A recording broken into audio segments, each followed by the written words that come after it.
Hello YouTube, Egyptian Dragon here with my new series, My Little Pony Toy Theories. In this series, I will compare the toys to their show counterparts, then add my theories on why Hasbro went the direction that they did. I will try to cover all versions of each character, including prototypes. If I miss anything, just let me know in the comments. Princess Celestia. Ugh. Maybe the reason I chose this subject for the first episode was to get it over with. Celestia's toys have been some of the most criticized for their inaccuracy. Ironically, her sculpting has never been truly bad. The first Celestia toy released was in the 2010 gift pack. In pink. Ugh! Get it together. We can do this. You can do this. The set came with Pinkie Pie, Twilight Sparkle, Applejack, and Spike. On a side note, this begs a question. Why did they pick these characters for this set? This was the first set used for Friendship is Magic. Pinkie Pie and Twilight Sparkle I can understand. But why Applejack? She just doesn't seem the type for this set. Perhaps Fluttershy or Rainbow Dash would have fit this set better, as this set is completely lacking in Pegasi. And as you can see, I'm rather fond of Pegasi. Moving on, the first Celestia had a small head, molded hair, and strange, creepy eyes. I mean, look at them!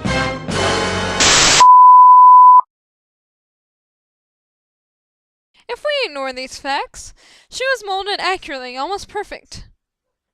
And the bottom line is, it just didn't capture her personality, her style, her flair. What makes Princess Celestia Princess Celestia? The next Celestia was released the same year. This is the one with the most controversy surrounding it. That's right. Talking Princess Celestia. This toy has even been brought up when talking of sexualized toys by Yahoo Parenting. In Yahoo Parenting's list of 6 newly sexualized toys from the 80s, they stated, and I quote, "This sleek and sexy pony looks primed to prance around the stripper pole at the nearest jockey club." What the hell?!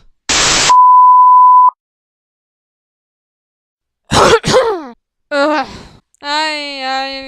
Let's move on. Back to Celestia. This version of her is 9 inches tall.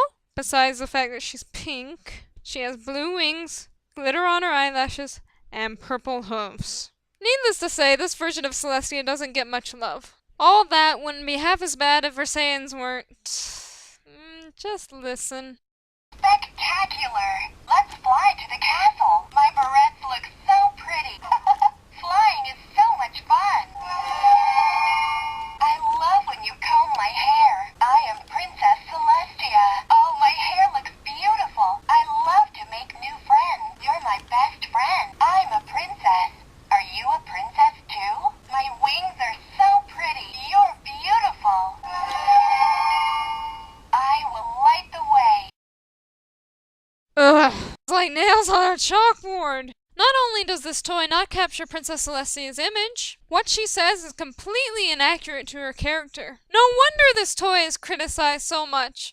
This toy had so much potential. The sculpting is great and her talking feature could have been utilized with quotes from the show, or could have at least broke the stereotype of pretty princesses. Keep it together, just keep it together. In June of 2011, McDonald's had My Little Pony toys for their Happy Meal. This included the main 6 Cherry and another pink Celestia. This Celestia is actually the most accurately molded Celestia. But of course, they made her pink. She has a brushable tail and an accurately molded mane. She also has a sculpted on crown and collar, accurate to the show. The real problem with the Celestia is her colors. Not only is her body pink, her crown and collar are a darker pink. Her hair is blue with a pink stripe. And her eye! It's huge on her! Now, I have this version of her, and when painted correctly, she is perfect. Except her eye.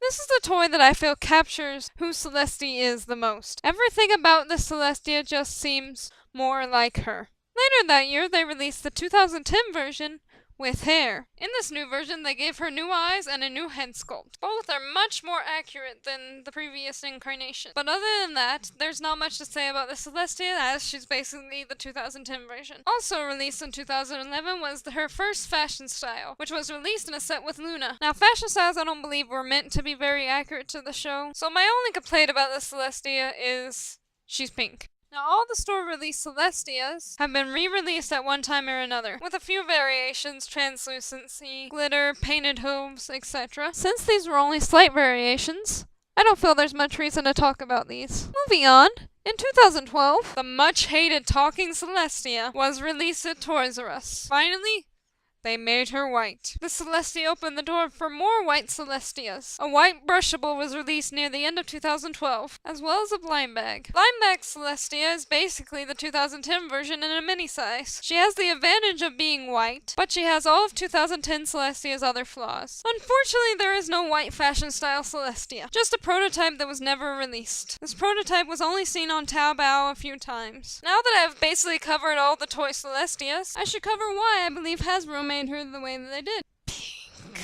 The answer isn't as simple as it may seem. First, let us look at what Lauren Faust has said about this very subject. And she stated, often have to bow to the will of the buyer, the guys who decide what they're going to put on the shelf in their store. Often they will say things like, I'll buy 50, but if you make it pink, I'll buy 500. Now personally, I don't feel this is what happened, as the first release of Celestia was in a gift set with Pinkie Pie, so why would it matter? Other theories I have heard are for it to appeal better to girls. The same problem occurs with this theory, Pinkie Pie. I have also heard that it is because of her pink outline. Maybe, but I still don't feel like this is the true reason. For a minute, let's take a look at previous generations. I know.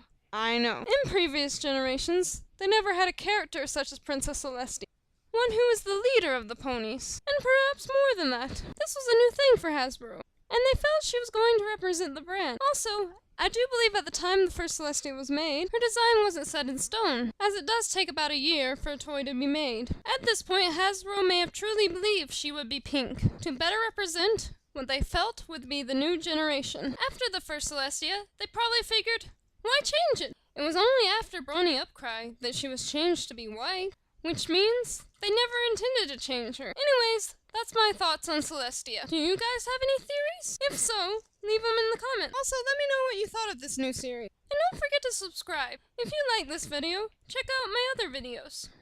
I have 2 reviews on Celestia. One pink, and one of the white brushable. Go ahead and check those out. This has been Egyptian Dragon. Thanks for watching.